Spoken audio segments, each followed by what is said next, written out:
ಗರ್ಭಗುಡಿಲಿರೋ ದೇವತೆ ನಿನ್ನ ಹೆಂಡ್ತಿ. ಇಂಥ ಹೆಂಡ್ತಿನ ಅನುಮಾನ ಪಡೋದು ತಪ್ಪು. ಇದಕ್ಕೆ ನೀನು ಬೆಲೆ ಕಟ್ತೀಯ.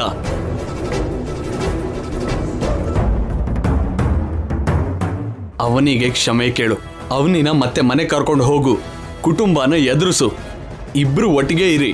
ನೀವಿಬ್ರು ಹೀಗೆ ಭೇಟಿ ಆಗ್ತಿದ್ರೆ ನನ್ನ ಮನೆಯವ್ರನ್ನ ಹೇಗೆ ಎದುರಿಸೋದಕ್ಕಾಗತ್ತೆ? ಅವನಿಗೆ ಹೇಗೆ ಸಪೋರ್ಟ್ ಆಗಿರೋದಕ್ಕಾಗತ್ತೆ? ಇದಕ್ಕೆ ಹೇಳಿದ್ದವನಿ ನಾನು ಮತ್ತೆ ಡೆಲ್ಲಿಗೆ ವಾಪಸ್ ಹೋಗ್ತೀನಿ ಅಂತ. ನಾನು ಊರು ಬಿಟ್ಟು ಹೋದ್ರೆ ನಿನಗೆ ಯಾವುದೇ ಥರದ ತೊಂದರೆ ಇರಲ್ಲ. ಅದಕ್ಕೆ ನೀನೇನೆ ಅಂದೆ, ನೀನು ಹಾಗೆ ಹೊರಟೋದ್ರೆ ಎಲ್ರ ನನ್ನ ಮನ ನಿಜ ಆಗುತ್ತೆ ಅಂತ. ಇವಾಗ ಶ್ರೀಕರ್ ನೋಡು ಹೇಗೆ ಮಾತಾಡ್ತಾ ಇದ್ದಾನೆ.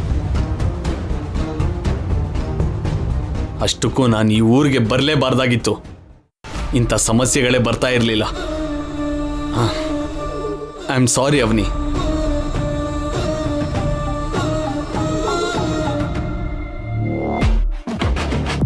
ಶ್ರೀಕರ್ ಅವನಿನ ಹತ್ರ ತಗೊಳ್ಳಲ್ಲ. ಅದಕ್ಕೆ ನಾನು ಹತ್ರ ಆಗಬೇಕು.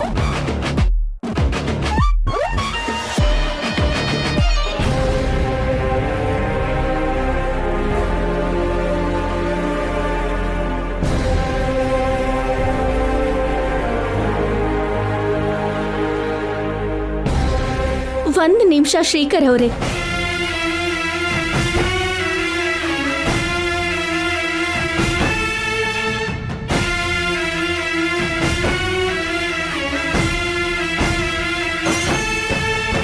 ನಿಮ್ ಪಾಡಿಗೆ ನೀವು ಮಾತಾಡಿ ಹೊರಟೋದ್ರೆ ಹೇಗ್ರಿ? ಎದುರುಗಡೆ ಇರೋರು ಹೇಳೋದನ್ನು ಕೇಳ್ಬಿಟ್ಟು ಹೋಗಿ. ಹಳೇದನ್ನ ಒಂದ್ಸಲ ನೆನಪು ಮಾಡ್ತೀನಿ, ಆಮೇಲೆ ಮಾತಾಡ್ಕೊಳ್ಳೋಣ. ಒಂದ್ಸಲ ನೀವು ಅಲೇಖ್ಯ ಅನ್ನೋ ಹುಡುಗಿ ಜೊತೆ ಮಳೆ ಬರ್ತಾ ಇರೋದಕ್ಕೆ ಗೆಸ್ಟ್ ಹೌಸಲ್ಲಿ ಇರ್ಬೇಕಾಗಿ ಬಂತು ಅಂತ ಹೇಳಿದ್ರಿ. ಬೆಳಗ್ಗೆವರೆಗೂ ಉಳ್ಕೊಂಡಿದ್ರಿ. ಅವತ್ತು ಒಬ್ಳು ಹೆಂಡತಿಯಾಗಿ ನಾನ್ ನಿಮ್ಮನ್ನ ಅನುಮಾನಿಸದ್ನಾ? ಮನೆಯವರೆಲ್ಲರೂ ಅನುಮಾನಿಸಿದ್ರು. ನಾನು ಒಂದು ಮಾತಾದ್ರೂ ಹೇಳಿದ್ನಾ? ಅವತ್ತು ನನ್ನ ಮಾನಸಿಕ ಪರಿಸ್ಥಿತಿ ಹೇಗಿತ್ತು ಅಂತ ಒಂದು ಸಲ ಯೋಚನೆ ಮಾಡಿ. ಆಮೇಲೆ ಅಲೇಖ್ಯ ಪ್ರೆಗ್ನೆಂಟ್ ಆಗಿ ಎಲ್ಲರೂ ಸೇರಿ ನಿಮ್ಮನ್ನ ಅನುಮಾನಿಸಿದ್ರು. ಅವಾಗ ಕೂಡ ನಾನ್ ನನ್ನ ಭಾವನ ಅನುಮಾನಿಸ್ಲಿಲ್ವಲ್ಲ. ನನ್ನ ಭಾವನ ಮೇಲೆ ಆರೋಪ ಬಂದಿದೆ. ಹೇಗಾದ್ರೂ ಆ ಆರೋಪ ತಪ್ಪಿಸ್ಬೇಕು ಅಂತ ನನ್ನ ಭಾವ ಶ್ರೀರಾಮಚಂದ್ರ ಅಂತ ನಿರೂಪಿಸ್ಬೇಕು ಅಂತ ಪ್ರಯತ್ನ ಪಟ್ಟೆ. ಈಗ ನೀವು ಬಂದು ನಂಬಿಕೆನ ಕಳ್ಕೊತಿದ್ಯಾ ಅಂತ ನನ್ನ ಪ್ರಶ್ನಿಸ್ತಾ ಇದ್ದೀರಾ ಸರ್? ಫ್ರೆಂಡ್ ಜೊತೆ ಮಾತಾಡಿದ್ರೆ ಅನುಮಾನ, ಪಕ್ಕದ ಮನೆಯವ್ರ ಜೊತೆ ಮಾತಾಡಿದ್ರೆ ಅನುಮಾನ, ಕೊನೆಗೆ ನಿಮ್ಮಂಥವ್ರು ಪೇಪರ್ ಹಾಕೋನ್ ಜೊತೆ, ಹಾಲು ಹಾಕೋನ್ ಜೊತೆ, ಹೂ ಮಾರೋನ್ ಜೊತೆ, ಅಣ್ಣನ ಸಂಬಂಧ ಇರೋನ್ ಜೊತೆ ಕೂಡ ಅನುಮಾನಿಸೋ ಅಂತ ನೀಚ ಮಟ್ಟಕ್ಕೆ ನೀವು ಇಳಿತಾ ಇದ್ದೀರಾ. ತಪ್ಪು ನಮ್ಮ ವರ್ತನೆನಲ್ಲಿಲ್ಲ, ನೀವು ನೋಡೋ ನೋಟದಲ್ಲಿದೆ. ನೀವು ಇನ್ನೊಬ್ಳು ಹುಡುಗಿ ಜೊತೆ ಮಾತಾಡಿದ್ರೆ ಅದು ಕಲ್ಚರ್, ನಾವು ಮಾತಾಡಿದ್ರೆ ಕಲ್ಚರ್ ನಾಶ ಮಾಡಿದಾಗ. ನೀವು ಸಹೋದ್ಯೋಗಿ ಜೊತೆ ಮಾತಾಡಿದ್ರೆ ಅದು ವೃತ್ತಿ ಧರ್ಮ, ನಾವು ಸಹೋದ್ಯೋಗಿಗಳ ಜೊತೆ ಮಾತಾಡಿದ್ರೆ ಏನೋ ಇರಬಾರ್ದಿರೋ ಸಂಬಂಧ. ನೀವು ಸ್ವತಂತ್ರವಾಗಿ ಬದುಕೋದಕ್ಕೆ ಎಷ್ಟು ರೂಲ್ಸ್ ಆದ್ರೂ ಬರ್ಕೋತೀರಾ, ಎಷ್ಟು ಸಿದ್ಧಾಂತನಾದ್ರೂ ಸೃಷ್ಟಿಸ್ತೀರಾ. ನಮಗ್ ಮಾತ್ರ ಅಂಥದ್ದು ಅನ್ವಯಿಸಲ್ಲ. ಇದು ಯಾವ ತರ ನ್ಯಾಯ? ಇದು ಯಾವ ತರ ಧರ್ಮ? ನೀವು ನಂಬಿದ್ರು ನಂಬದೇ ಇದ್ರು ನಾನು ತಪ್ಪು ಮಾಡಿಲ್ಲ. ಮಾಡಿರ್ತೀನೋ ಇಲ್ವೋ ನಿಮ್ಮ ಅಂತರಾತ್ಮನ ಕೇಳಿ, ನಿಮ್ಮ ಆತ್ಮಸಾಕ್ಷಿನ ಕೇಳಿ, ನಿಮ್ಮ ಮನಸ್ಸಾಕ್ಷಿನ ಕೇಳಿ. ಯಾರೋ ಏನೋ ಹೇಳಿದ್ರು ಅಂತಲ್ಲ, ನಿಮ್ ಮನಸ್ಸು ಏನ್ ಹೇಳುತ್ತೋ ಅದನ್ನ ಕೇಳಿ. ಒಂಟಿಯಾಗಿ ಕೂತ್ಕೊಂಡು ಪ್ರಶಾಂತವಾಗಿ ಯೋಚನೆ ಮಾಡಿ, ಉತ್ತರ ಸಿಗತ್ತೆ. ನಾನೇನು ಅಂತ ಅರ್ಥ ಆಗತ್ತೆ. ಹಾಗೆ ಯೋಚನೆ ಮಾಡದೆ ಇರೋವರೆಗೂ ನಿಮಗೂ ಮನಃಶಾಂತಿ ಇರಲ್ಲ, ನನಗೂ ಮನಃಶಾಂತಿ ಇರಲ್ಲ. ಈಗ್ಲೂ ನೀವ್ ನನ್ನ ಅನುಮಾನಿಸ್ತಾ ಇದ್ದೀರೇ ಹೊರತು ನಾನ್ ನಿಮ್ಮನ್ನ ಅನುಮಾನಿಸ್ತಾ ಇಲ್ಲ.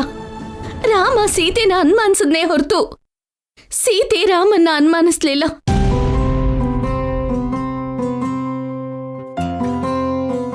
ಇನ್ನು ತಾವು ಹೊರಡ್ಬೋದು.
ಆಗ್ಲಿ ಪುರೋಹಿತ್ರೆ, 2-3 ಸಂಬಂಧನ ನೀವು ನೋಡಿರಿ.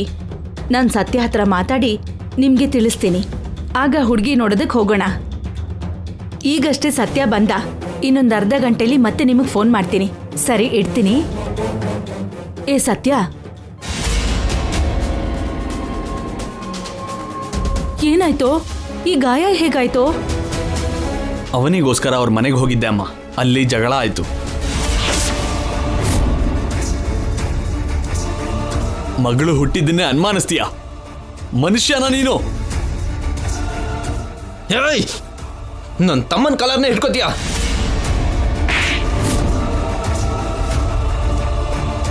ಸ್ನೇಹನ ಸ್ನೇಹದ ಥರ ನೋಡೋ ಕಾಲ ಅಲ್ಲ ಅಂತ ನಾನು ಮೊದಲಿಂದನೂ ಬಡ್ಕೋತಾನೆ ಇದ್ದೀನಿ. ನನ್ನ ಮಾತು ಕೇಳ್ದ್ಯಾ ನೀನು? ಈಗ ನೋಡು ಎಷ್ಟು ದೂರ ಬಂದಿದೆ. ಪಾಪ, ಅವನಿಗೆ ಅನ್ಯಾಯ ಆಯ್ತಲ್ಲೋ. ಹೌದಮ್ಮ. ಇಲ್ಲಿ ನೋಡು, ಗಂಡ ಹೆಂಡತಿ ಮಧ್ಯೆ ತುಂಬಾ ಸಲ್ಗೆ ತಗೊಂಡ್ರೆ ಪರಿಣಾಮಗಳು ಹೀಗೆ ಇರುತ್ತೆ. ನಿನ್ನ ಪ್ರೀತಿನ ನಿನ್ನ ಹತ್ರನೇ ಇಟ್ಕೋ, ನಿನ್ನ ಆರಾಧನೆನ ನಿನ್ನ ಹತ್ರನೇ ಇಟ್ಕೋ. ನಿನಗೆ ಒಳ್ಳೆ ಸಂಬಂಧ ನೋಡಿ ಮದುವೆ ಮಾಡೋ ಪ್ರಯತ್ನದಲ್ಲಿದ್ದೀನಿ. ಮದುವೆ ಮಾಡ್ಕೊಂಡು ನಿನ್ನ ಜೀವನನ ನೀನು ಮಾಡು, ಅವಳ ಜೀವನನ ಅವಳಿಗೆ ಜೀವ್ಸಕ್ ಬಿಡು. ಅವನಿನ ಇನ್ನು ಮರ್ತೋಗು. ಮರ್ತೋಗಲ್ಲ ಅಮ್ಮ.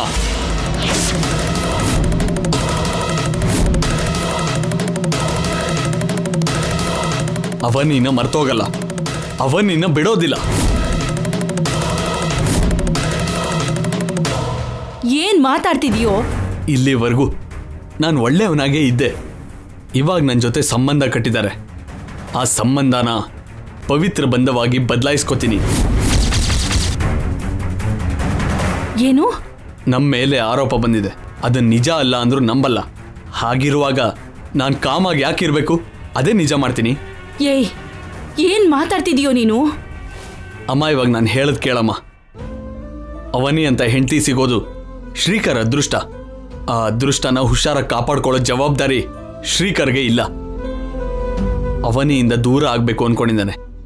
ಅದಕ್ಕೆ ನಾನು ಅವನಿಗೆ ಹತ್ರ ಆಗ್ಬೇಕು ಅನ್ಕೊಂಡಿದ್ದೀನಿ. ಅವನಿ ಮನ್ಸೊಳಗೆ ಹೋಗಿ ಅವನಿನ ನನ್ನ ಜೀವನಕ್ಕೆ ಸ್ವಂತ ಮಾಡ್ಕೋತೀನಿ.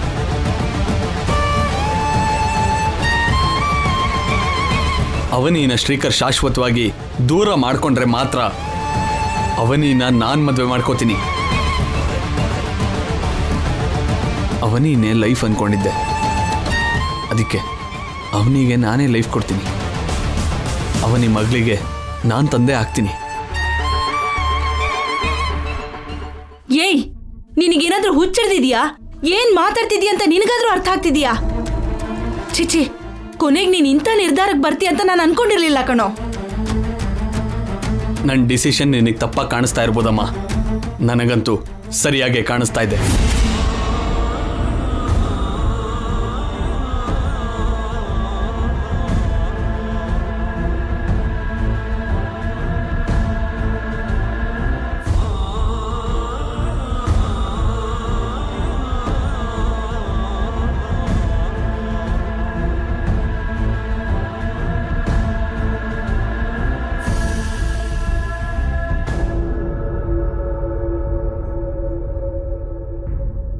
ಅವನಿ, ಇಲ್ಲಿವರೆಗೂ ಈ ಫೋಟೋದಲ್ಲಿ ನೀನು ಮಾತ್ರ ಇದ್ದೆ. ಆದಷ್ಟು ಬೇಗ ಈ ಫೋಟೋದಲ್ಲಿ ನಿನ್ನ ಜೊತೆ ನಾನು ಇರ್ತೀನಿ. ನಾವಿಬ್ರು ಮದುವೆ ಆಗಿರೋ ಫೋಟೋ ನಮ್ಮ ಮನೆ ಹಾಲಲ್ಲಿರುತ್ತೆ. ನಿನ್ನಂಥ ಲಕ್ಷಣ ಇರೋ ಹುಡುಗಿ ಜೊತೆ ನನಗೆ ಮದುವೆ ಮಾಡ್ತೀಯ ಅಂತ ಮಾತು ಕೊಟ್ಟೆ. ಇವಾಗ ನಾನು ಹೇಳೋದು ಕೇಳು. ನಿನ್ನಂಥ ಹುಡುಗಿ ಅಲ್ಲ, ನೀನೇ ನನ್ನ ಜೀವನಕ್ಕೆ ಬರಬೇಕು. ಇವನಲ್ಲಿ ಇಂಥ ಬದಲಾವಣೆ ಬಂದಿದ್ಯಲ್ಲ, ಯಾಕೆ ಇಂಥ ಕೋರಿಕೆ ಹುಟ್ಟಿದೆ ಇವನಿಗೆ? ಬೇರೆ ಆಗ್ತಿರೋರ್ನ ಒಂದು ಮಾಡೋಕೆ ಪ್ರಯತ್ನ ಮಾಡ್ದೇನೆ ಬೇರೆ ಮಾಡಬೇಕು ಅಂತ ಯಾಕೆ ಅನ್ಕೋತಿದ್ದಾನೆ? ನನ್ನ ಮಗನಲ್ಲಿ ಇಂಥ ಸ್ವಾರ್ಥ ಯಾಕೆ ಹುಟ್ಟಿದೆ?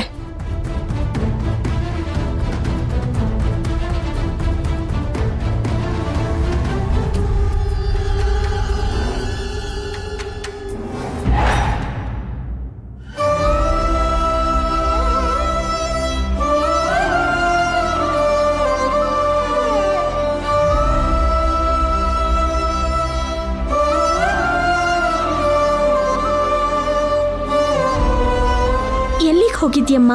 ಸುಮ್ಮನೆ ಹಾಗೆ ಹೊರಗಡೆ ಹೋಗಿ ಬಂದೆ. ಪರಿಸ್ಥಿತಿ ಚೆನ್ನಾಗಿಲ್ಲ ಅಲ್ವಾ? ನನ್ನ ಹತ್ರ ಹೇಳ್ದೆ ಎಲ್ಲಿಗೂ ಹೋಗ್ಬೇಡ.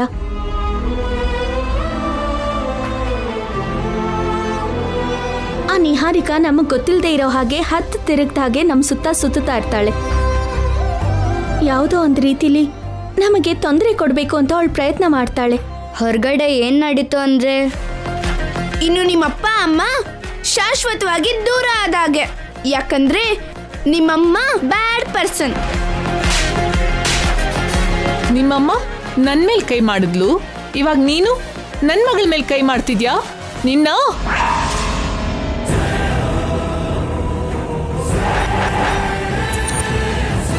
ನಿಹಾರಿಕಾ ದೊಡ್ಡಮ್ಮ ನಂಗೆ ಹೊಡಿಯೋಕೆ ಬಂದು ಯಾಕೆ ಸುಮ್ಮನಾದ್ರೂ ಗೊತ್ತಿಲ್ಲ. ಯಾಕಮ್ಮ ಅವಸರ ಪಟ್ಟೆ? ತಪ್ಪಾಗಿ ಮಾತಾಡಿದ್ಲು, ತರ್ಕೊಳಕ್ಕಾಗ್ಲಿಲ್ಲ, ಅದಕ್ಕೆ ಹೊಡೆದೆ. ನಮ್ಮ ಸಮಯ ಸರಿ ಇಲ್ಲಮ್ಮ. ನಾವು ಒಳ್ಳೇದು ಮಾಡಿದ್ರೆ ಕೆಟ್ಟದಾಗ್ತಾ ಇದೆ. ಅದಕ್ಕೆ ನಾವು ಸ್ವಲ್ಪ ದಿನ ತಾಳ್ಮೆಯಿಂದ ಇರಬೇಕು. ನೀನು ಅವಸರ ಪಟ್ಟೆ. ಏನೂ ಅವಸರ ಪಟ್ಟಿಲ್ಲ.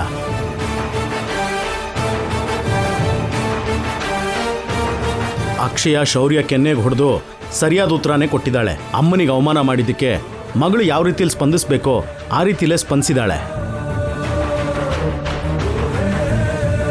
ಆ ರೀತಿಯಲ್ಲಿ ಬುದ್ಧಿ ಹೇಳಿದ್ರೇನೆ ಅವ್ರ ದಾರಿಗೆ ಬರೋದು. ಅಕ್ಷಯ ಕಲ್ ತಗೊಂಡು ಆ ನಿಹಾರಿಕಾ ತಲೆನ ಒಡೆದಾಕ್ಬೇಕಿತ್ತು. ಇನ್ನೊಂದ್ಸಲ ನಿಮ್ಮ ತಂಟೆಗೆ ಬರ್ತಿರ್ಲಿಲ್ಲ. ಅಂತ ಮಾತು ಹೇಳ್ಬೇಡ ಅಕ್ಕ. ನಮ್ಮ ಜೊತೆಗೆ ಇನ್ನೊಬ್ರು ಹೇಗೆ ವರ್ತಿಸ್ತಾರೋ ನಾವು ಕೂಡ ಹಾಗೆ ವರ್ತಿಸ್ಬೇಕಮ್ಮ. ಒಂದು ಕೆನ್ನೆಗೆ ಹೊಡೆದ್ರೆ ನಾವು ಇನ್ನೊಂದು ಕೆನ್ನೆ ಕೊಡೋದಕ್ಕೆ ಇದು ಹಳೆ ಕಾಲ ಏನಲ್ಲಮ್ಮ. ನಿಹಾರಿಕಾ ಆಗಲಿ ಅವಳ ಮಗಳಾಗ್ಲಿ ನಿನ್ನ ಮುಂದೆ ನಾಟಕ ಆಡಿದ್ರೆ ಆ ರೀತಿಲೇ ಮಾಡು. ಆಮೇಲೆ ಅದೇನು ನಡೆಯುತ್ತೋ ನಡೀಲಿ, ನಾನು ನೋಡ್ಕೋತೀನಿ. ನೀವೊಂದು ಮಾತು ಅನ್ಸ್ಕೋಬೇಕಾಗಿಲ್ಲ. ನಿಹಾರಿಕಾ ಶೌರ್ಯ ನಡೆದಿದ್ದು ನಡೆದ ಹಾಗೆ ಅತ್ತೆ ಅವ್ರ ಹತ್ರ ಹೇಳಲ್ಲ ಅಲ್ವಾ ಅಕ್ಕ? ಇನ್ನಷ್ಟು ಸೇರಿಸಿ ಹೇಳ್ತಾರೆ. ಆಗ ಅತ್ತೆ ಇನ್ನಷ್ಟು ಅಪಾರ್ಥ ಮಾಡ್ಕೋತಾರೆ. ಎಷ್ಟಾದರೂ ಸೇರಿಸ್ಕೊಂಡು ಹೇಳಿ, ಅದು ನಮಗೆ ಬೇಕಾಗಿಲ್ಲ. ಆ ಮನೆಗೋಸ್ಕರ ನೀನು ಎಷ್ಟೋ ಮಾಡಿದ್ಯಾ. ನೀನೇನೋ ಅಮ್ಮನವ್ರನ್ನ ಕಾಪಾಡಿದ್ಯಾ. ಅಕ್ಷಯಯಿಂದನೇ ಅಮ್ಮನವರು ಪ್ರಸಾದ ಮಾಡೋದಕ್ಕಾಯ್ತು. ಆ ವಿಶ್ವಾಸ ಕೂಡ ಇಲ್ದ ಹಾಗಾಗಿದೆ ಅವರಿಗೆ. ಅವ್ರ ಬಗ್ಗೆ ಎಷ್ಟು ಕಮ್ಮಿ ಮಾತಾಡ್ಕೋತೀವೋ ಅಷ್ಟು ಒಳ್ಳೇದು. ಅಕ್ಷಯ ಅಮ್ಮನವ್ರ ಅಂಶದೊಂದಿಗೆ ಹುಟ್ಟಿದಾಳೆ, ಕಾರಣ ಜನ್ಮದವಳು ಅಂತ ಹೇಳಿದ್ದಾರೆ. ಹಾಗೆ ಅಕ್ಷಯಾಗೇನೋ ಮಹಿಮೆಗಳಿದೆ ಅಂತ ಹಾವನ್ನು ಕೂಡ ಸುಲಭವಾಗಿ ಹಿಡಿಯೋಕ್ಕಾಗುತ್ತೆ ಅಂತ ಗೊತ್ತಾಯಿತು. ಅಕ್ಷಯ ಹತ್ರ ನಿಹಾರಿಕಾ ಮೇಲೆ ಒಳ್ಳೆ ಹಾವನ್ನು ಬಿಟ್ಟರೆ ಚೆನ್ನಾಗಿರುತ್ತೆ, ಸುಮ್ಮನೆ ಆಗ್ತಾಳೆ. ಅಕ್ಷಯ, ಅಮ್ಮನವರಿಗೆ ಪೂಜೆ ಮಾಡಮ್ಮ.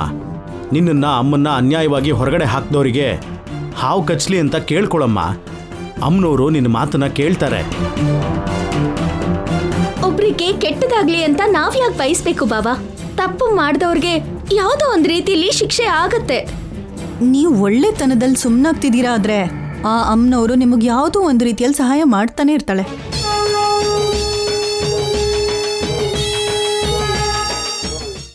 ನನಗೂ ಅಮ್ಮಂಗೂ ಕಷ್ಟ ಬಂದ ಪ್ರತಿ ಸಾರಿ ಅಮ್ಮನವ್ರು ನಮ್ಮ ಕೈ ಬಿಟ್ಟಿಲ್ಲ ದೊಡ್ಡಮ್ಮ. ನಮ್ಮ ಕೈ ಹಿಡ್ಕೊಂಡು ನಡೆಸ್ದಾಗೆ ನಡೆಸಿದಾಳೆ. ನಾಗಮ್ಮ ತಾಯಿ ಕೂಡ ಸಹಾಯ ಮಾಡಿದ್ಲು. ಹೌದಕ್ಕ, ನಾವು ಕೇಳ್ಕೊಂಡ್ರೆ ಆ ನಾಗಮ್ಮ ತಾಯಿ ಕೂಡ ನಮ್ಮ ಮುಂದೆ ಪ್ರತ್ಯಕ್ಷ ಆಗ್ತಾಳೆ, ನಮ್ಮ ಜೊತೆಯಾಗಿರ್ತಾಳೆ. ಅಮ್ಮನವ್ರ ಮೇಲೆ ಭಾರ ಹಾಕ್ತೇನೆ. ನನ್ನ ಕೈಲಾಗೋವರೆಗೂ ನಾನು ಹೋರಾಡ್ತಾನೆ ಇರ್ತೀನಿ. ಉಳಿದಿದ್ದು ಅಮ್ಮನವ್ರ ದಯೆ.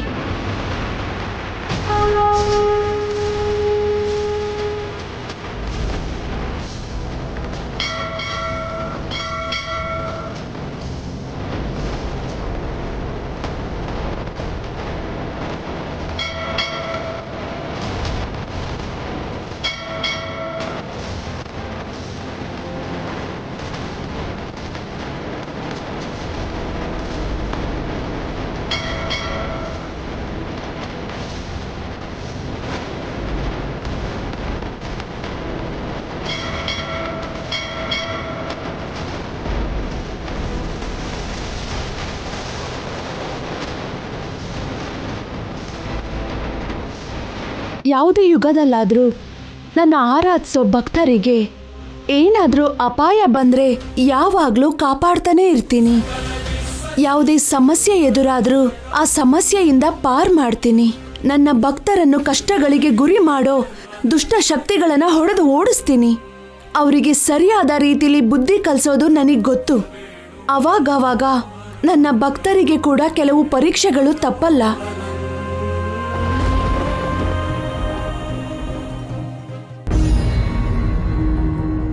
ಕುಟುಂಬ ಎಲ್ಲ ಒಂಥರ ವಿಚಿತ್ರವಾಗಿ ಆಗೋಯ್ತಲ್ಲ ವೇದ. ಅಮ್ಮ, ಆ ಅಕ್ಷಯ ಹೊರಗಡೆ ನನ್ನ ಮಗಳಿಗೆ ಹೊಡೆದ್ಲಮ್ಮ. ಮನೆಯಿಂದ ಹೊರಗಡೆ ಹೋದ್ಮೇಲೂ ಕೂಡ ಅವ್ರು ಎಂತ ಕೆಲಸಗಳನ್ನ ಮಾಡ್ತಿದ್ದಾರೆ ನೋಡಿ. ಇವತ್ತು ಹೊಡೆದು ಕಳ್ಸಿದಾಳೆ, ನಾಳೆ ದಿನ ಅವನಿ ಮಾತನ್ನ ಕೇಳ್ಕೊಂಡು ನನ್ನ ಮಗಳನ್ನ ಸಾಯಿಸಿದ್ರು ಸಾಯಿಸ್ತಾಳೆ. ಅತ್ತೆನ ಪ್ರಾಣಾಪಾಯದಿಂದ ರಕ್ಷಿಸಿದ್ಲು, ರಾಧಾಕೃಷ್ಣನ್ನು ಮಾವನವ್ರನ್ನ ಅಪಾಯದಿಂದ ಕಾಪಾಡಿದ್ಲು, ಶೌರ್ಯನ ಹಾವು ಕಚ್ಚೋದ್ರಿಂದ ಕಾಪಾಡಿದ್ಲು. ಅಂತ ಅಕ್ಷಯ ನಿಮ್ಮ ಮಗಳನ್ನ ಸಾಯಿಸ್ತಾಳ? ನೀವು ಮಾತಾಡೋ ಮಾತುಗಳಿಗೆ ಏನಾದರೂ ಅರ್ಥಗಿರ್ತಾ ಇದೆಯಾ? ಅವಳಿಗೆ ಮಾಯಾ ಮಂತ್ರ ಎಲ್ಲ ಗೊತ್ತು, ಏನಾದ್ರೂ ಮಾಡ್ತಾಳೆ. ಮಾಯೆ ಮಂತ್ರ ಅಲ್ಲ, ಅಕ್ಷಯ ಹತ್ರ ಅಮ್ಮನವ್ರ ಮಹಿಮೆ ಇದೆ. ಹೌದು, ಮತ್ತೆ ಇವನೇ ಕಂಡಿಡ್ದಿದ್ದಾನೆ, ದೊಡ್ಡ ಸೈಂಟಿಸ್ಟು. ಅತ್ತೆ, ಇದು ಸಂದರ್ಭನೋ ಅಲ್ವೋ ನನಗೆ ಗೊತ್ತಿಲ್ಲ, ಆದ್ರೆ ನನ್ನ ಮನ್ಸಲ್ಲಿರೋದನ್ನ ಹೇಳ್ಬಿಡ್ತೀನಿ. ಅವನಿ ಮತ್ತೆ ಅಕ್ಷಯ ಹೇಗೂ ಈ ಮನೆಯಿಂದ ಹೊರಟೋಗಿರೋ ಕಾರಣಕ್ಕೆ ನನ್ನ ಮಗಳಿಗೆ ಮೂಗುತಿನ ಕೊಟ್ಬಿಡಿ ಅತ್ತೆ. ಹೌದು ಅಜ್ಜಿ, ನನಗೆ ಆ ಗೌರವ ಆದರೂ ಸಿಗೋಗ್ಬಿಡಿ. ಮೂಗುತಿನ ಕೇಳೋ ಅಂತ ಸಿಚುವೇಶನ್ ಇದು. ಅವ್ರವ್ರ ಸ್ವಾರ್ಥ ಅವ್ರದ್ದು.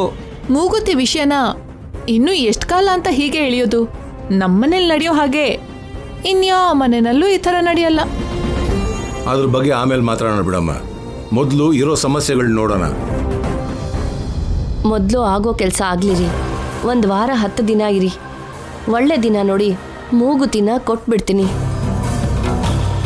ಅರ್ಚಕರ ಹತ್ರ ಹೋಮ ಮಾಡಿಸಿದ್ರಿ, ಅವತ್ತು ಹೋಮದಲ್ಲಿ ಮೂಗುತಿ ಬಿದ್ದೋಯ್ತು.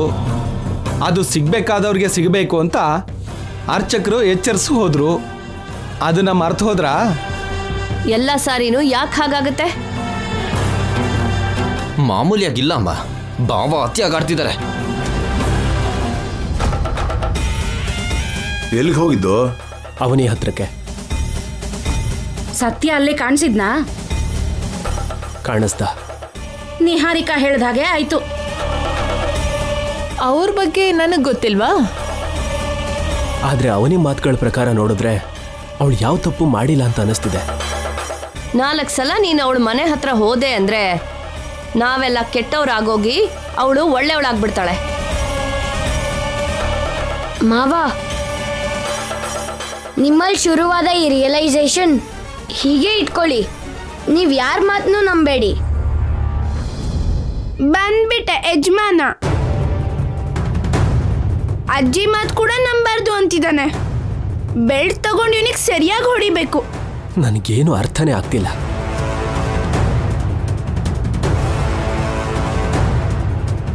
ವೇದ, ಅವನ ಮನ್ಸಿಗೆ ಹಾಗೆ ಅನ್ಸಿದೆ ಅಂದ್ರೆ ನಾವು ಆ ವಿಷಯದ ಬಗ್ಗೆ ಇನ್ನೊಂದ್ಸಲ ಯೋಚನೆ ಮಾಡ್ಬೇಕಲ್ಲ. ನಾವು ಯೋಚನೆ ಮಾಡಬೇಕಾಗಿರೋದು ಅವಳ ಅಸಲಿ ರೂಪದ ಬಗ್ಗೆ. ಅವನು ಬಲವಾಗಿ ನಂಬೇಕು ಅಂದ್ರೆ ಏನು ಮಾಡಬೇಕು ಅಂತ. ನೀವು ಎಷ್ಟೇ ಪ್ರಯತ್ನ ಮಾಡಿದ್ರೂ ಅದು ನಿಮ್ಮ ಕೈಯಲ್ಲಿ ಆಗಲ್ಲ. ಅದಕ್ಕೆ ನಾನೊಂದು ನಿರ್ಧಾರ ತಗೊಂಡಿದ್ದೀನಿ. ಅಕ್ಷಯಾಗೆ DNA ಟೆಸ್ಟ್ ಮಾಡಿಸ್ತೀನಿ.